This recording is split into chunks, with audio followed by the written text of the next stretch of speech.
Good morning મિત્રો. આજની સવારની પ્રેમી સલામ. જય મસીહ કી. પ્રકટીકરણના પુસ્તકના 17મા અધ્યાયમાં પેલી સ્વાપત પર બેઠેલી સ્ત્રીનું વર્ણન આપણે જોવાના છીએ. રોમ શહેર સાથે સરખાવીને રોમ શહેરની પાપ અને ભ્રષ્ટતા લેખક બતાવે છે અને દર્શનમાં એ જણાવે છે કે જૂના કરારમાં બાબેલોન શહેર અને બાબેલ વિશેની જે વાત હતી જે નામ હતું એ નામ રોમ શહેરને પ્રગટ કરીને એ સંદેશ આપે છે. એ કહે છે કે મને અરણ્યમાં લઈ જવામાં આવ્યો અને અરણ્યમાં સ્વાપત પર બેઠેલી સ્ત્રી બતાવવામાં આવી અને કહે છે કે એ સ્વાપદ કિરમજી રંગના સ્વાપદ પર બેઠેલી એક સ્ત્રી, એટલે પેલું સ્વાપદ છે એ કિરમજી રંગનું હતું અને સ્વાપદ એ ઈશ્વર નિંદકથી ભરપૂર હતું, એટલે કે પ્રભુની વિરુદ્ધ ઈશ્વર નિંદક બને છે. 7 માથા અને 10 શિંગડા હતા તેને. સ્ત્રીએ પોતે પણ જાંબુવા કલરનું કિરમજી રંગનું વસ્ત્ર પહેરેલું હતું. સોનાથી મૂલ્યવાન રત્નોથી તથા મોતીઓથી શણગારેલી હતી. આ શું બતાવે છે? રોમ શહેરનો ભપકો, શહેરની ભ્રષ્ટતા, શહેરના વ્યભિચારના પાપ, શહેરની જાહો જલાલી બતાવીને સ્વાપત પર બેઠેલી સ્ત્રીનું વર્ણન કરીને લેખક એ શહેરને બતાવે છે.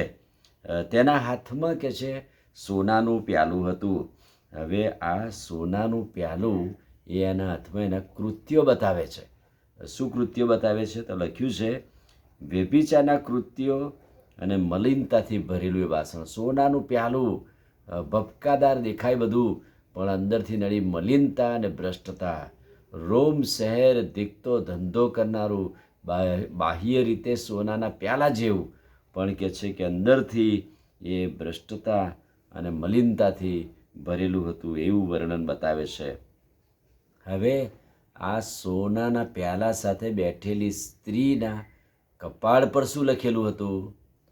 બાબેલોન, મહાન બાબેલોન, વેશ્યાની તથા પૃથ્વીના ધિક્કાર પ્રાત્ય કૃત્યોની માતા. એનો અર્થ શું થયો?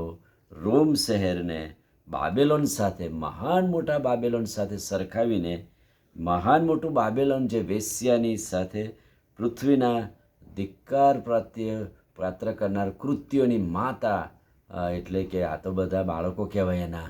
આ રોમ ને અન્ય બીજા શહેરોની વાત આવે છે એ તો એના બચ્ચા કહેવાય, પણ કે છે કે આ રોમ શહેરનું વર્ણન લેખક બતાવે છે અને એમ કહેવાય છે કે રોમ શહેરની આજુબાજુ બીજા રાજ્યો અને રાજાઓ તેને તાબે થયેલા. કેમ કે ત્યાં પુષ્કળ ભવ્યતા, પુષ્કળ રૂપિયો, પૈસા, અને એના લીધે કે છે કે બીજા રાજાઓ, નાના નાના રાજ્યો એના તાબે રહેતા હતા, સલામતી રહેતી હતી એ રાજાઓને. અને એટલે કે છે કે રોમ શહેરની આજુબાજુના લોકો પણ એને આધીન હતા અને એટલે જ ત્યાં સર્વ પ્રકારની મલિનતા અને અમંગળ કૃત્યો છે. સર્વ પ્રકારના દુનિયાના લોકો ત્યાં આવે, ધંધો રોજગાર કરે અને કહે છે કે મલિનતા અને પાપ આખા વિશ્વના દેખાય છે. એટલે સોનાનું પ્યાલું, મલિનતા અને ભ્રષ્ટતાનું પ્યાલું બતાવવામાં આવે છે. પ્રજાઓ અને જનસમૂહનું વર્ણન છે.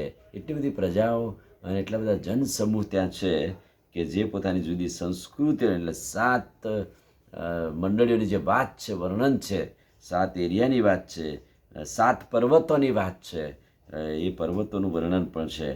અને એટલે જ 6ઠી કલમ મુજબ ખ્રિસ્તીઓ પ્રત્યેની ક્રૂરતા પણ બતાવવામાં આવેલી છે.